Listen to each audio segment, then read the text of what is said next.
The Denver Nuggets play their third preseason game of the year. And y'all, there's more storylines to talk about than I could have expected. They don't get the win, but I think we found out something mighty important for this upcoming season. Y'all know what time it is, Swipa gang. Let's get it.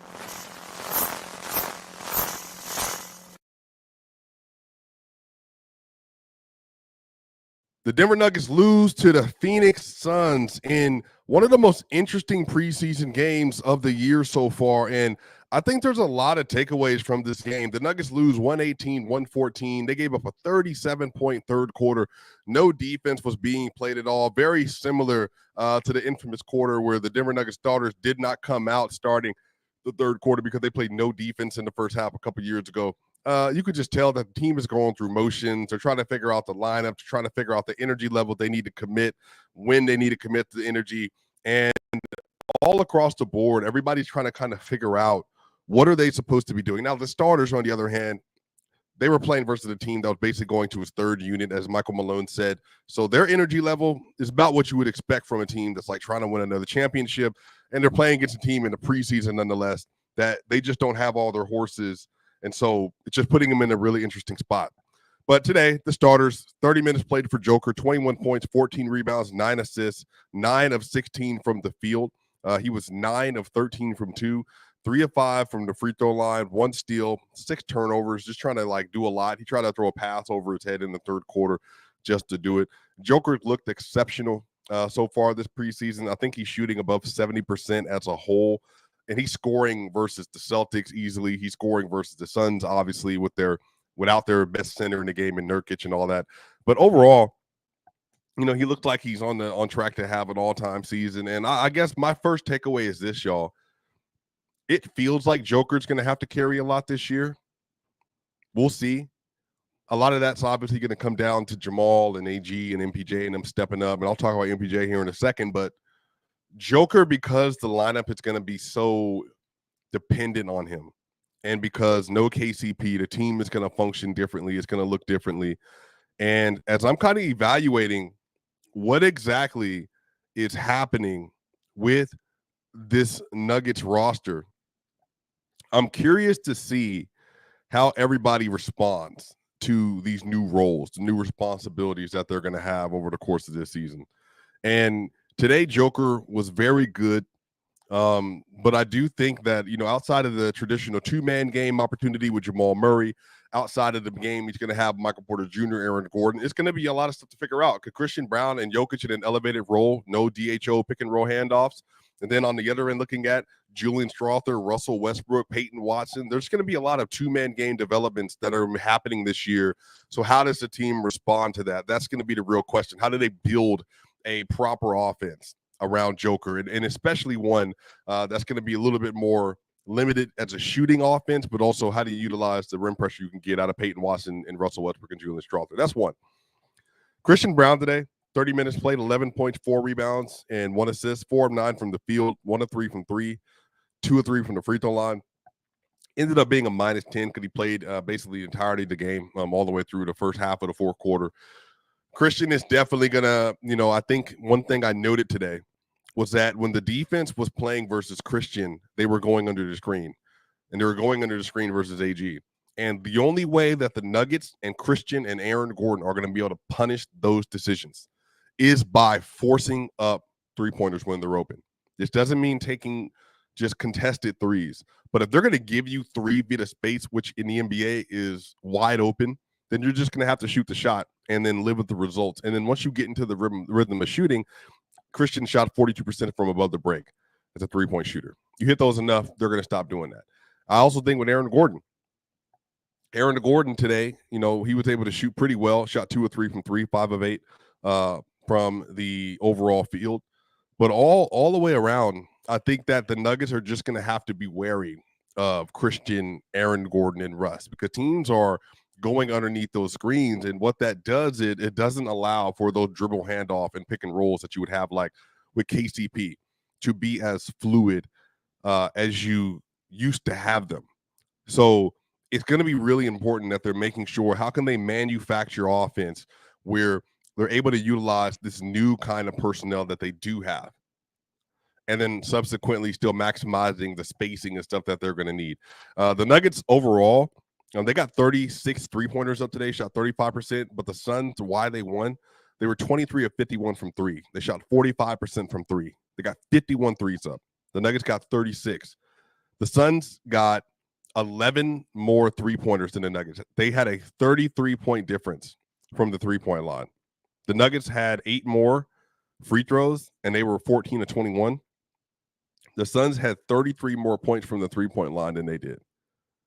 So, yeah, that's definitely going to be a story. And then the Kawhi Leonard one, Ryan Dunn is special. Ryan Dunn, by the way, he got 11 three-pointers tonight, made 7, I think, in his career in college, plus 16. Ryan already looks like he's going to be an all-NBA defender. And so, in every way, shape, and form, the Phoenix Suns need to be utilizing him this year. I think he's going to be really special. So shout out Ryan Dunn for a great game today. I think that, when you're looking at the Denver Nuggets roster, they're just going to have to figure some stuff out. Aaron Gordon, 12, 5 and 3, 5 of 8, 2 of 3 from 3, plus 3. Michael Porter Jr., y'all, looks like the real deal. Sometimes when players just come into the season, you can tell that they just don't really take time off. Like, you can tell that they went into the offseason with a mission, and they came with an intentionality that they want to be a better player, that they want to contribute at a higher level.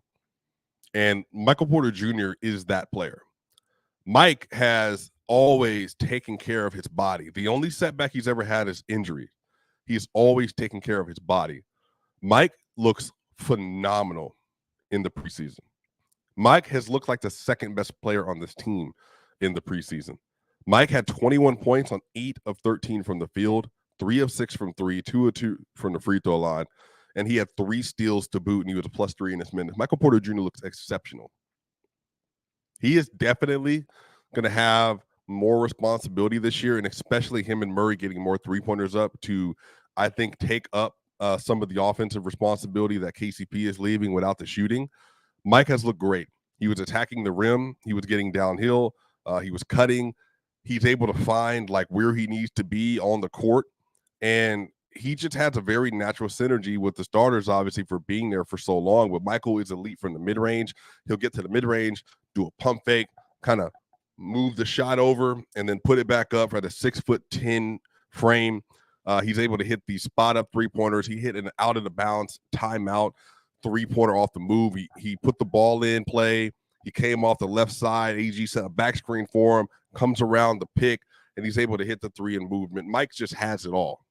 Literally has everything the Nuggets need for them to be successful. And they ran a lot of plays for him today. And I do hope that is going to be a part of the mission. Let's get Mike the ball on purpose more. Not as just a happenstance of a natural flow state of the offense, but let's run the offense through Mike more.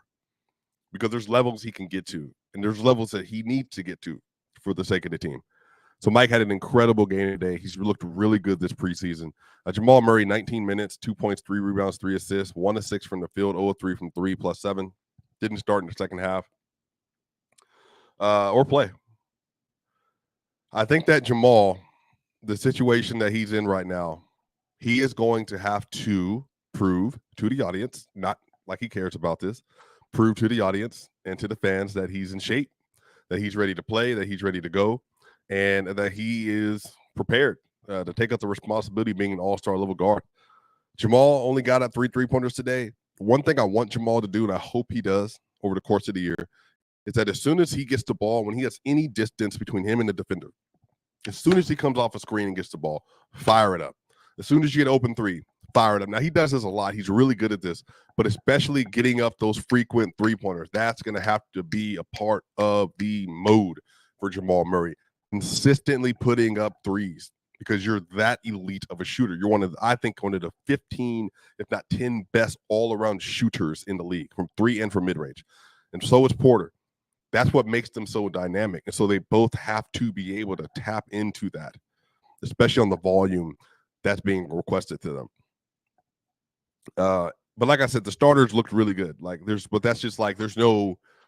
That to me is the thing of note. Christian Brown's in the starting lineup. They look really good versus the Celtics in the first half when the ones versus ones. They look really good in the first half today. Well, that's because they have the best four, some in the league, probably arguably, and then on top of that, the best five, just because how they play together. So, we'll see. Yeah, we'll definitely see. Julian Strawther, this is one of the things of the show. The question for me was, how do the Nuggets solve the bench? What do the Nuggets do about the bench?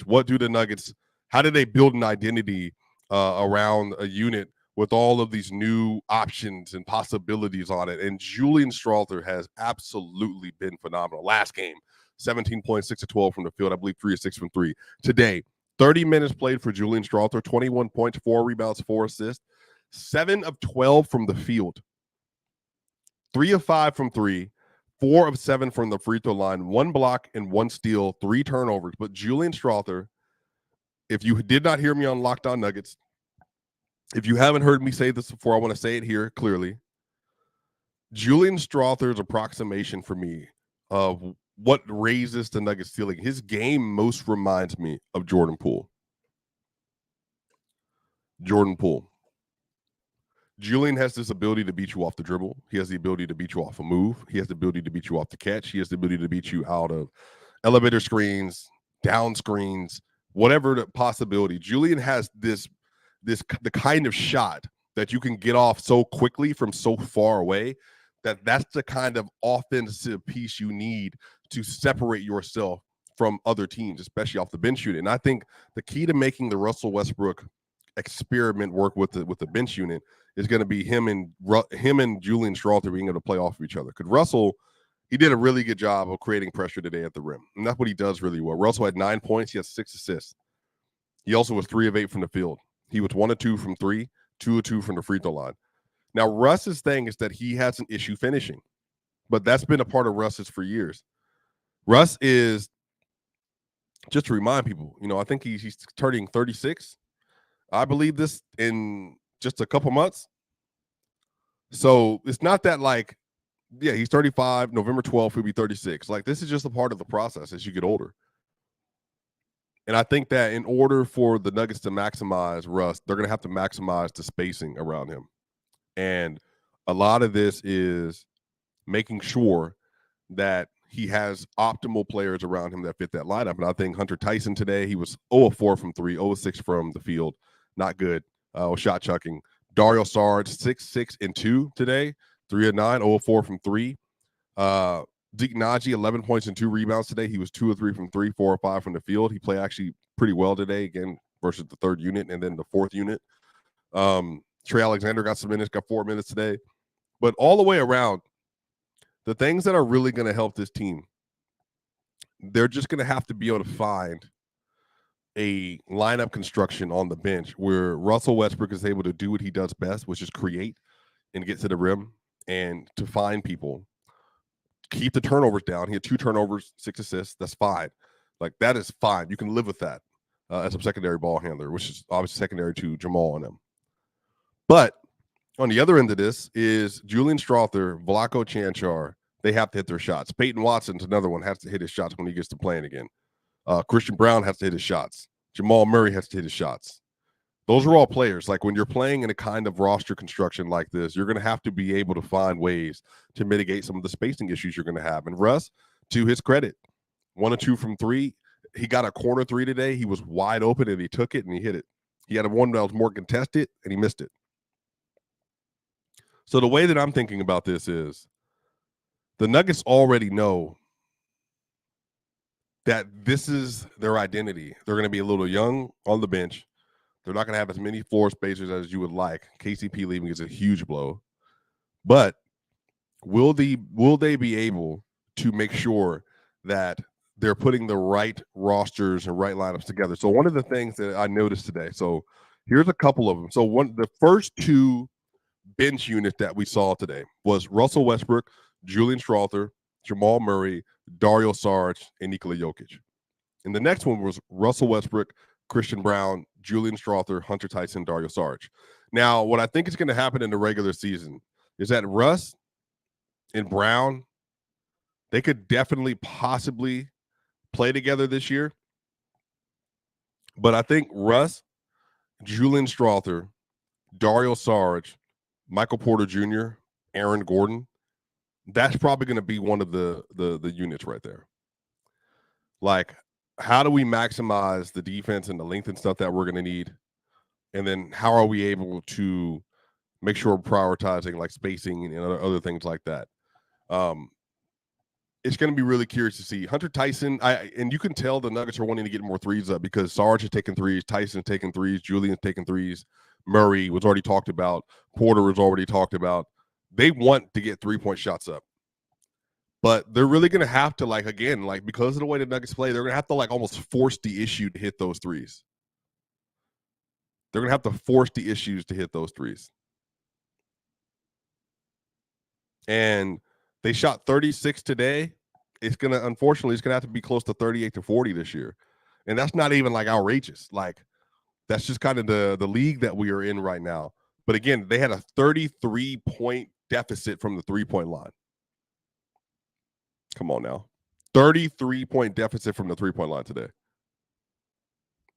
You just don't want to do that too much. And even though they're mad efficient from the rim, they're mad efficient from mid-range, all that is good.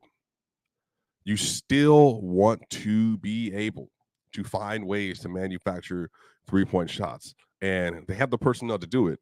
But I think one of the things is just making sure that when you do get opportunities to shoot, that you're taking them. And that you're also building that into your overall lineup. So today, the Nuggets, 47% from the field, 33% from three, 67% from the line, just 13 turnovers, 33 assists, 46 rebounds, 8 offensive rebounds, 3 blocks, 9 steals for the Denver Nuggets today. Overall, good game. I really do think y'all.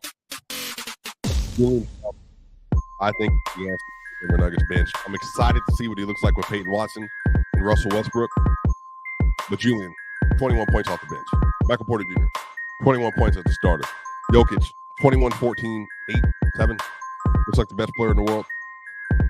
Jamal, I think by the time we get to the regular season, which is just 11 days from now, I think we're going to see something special from him. But y'all, we're going to find out. That's going to do it, y'all. Y'all know what time it is. Make sure you like, share, and subscribe. Building up the Swipa Gang community. Y'all know what time it is. I will see y'all on the other side.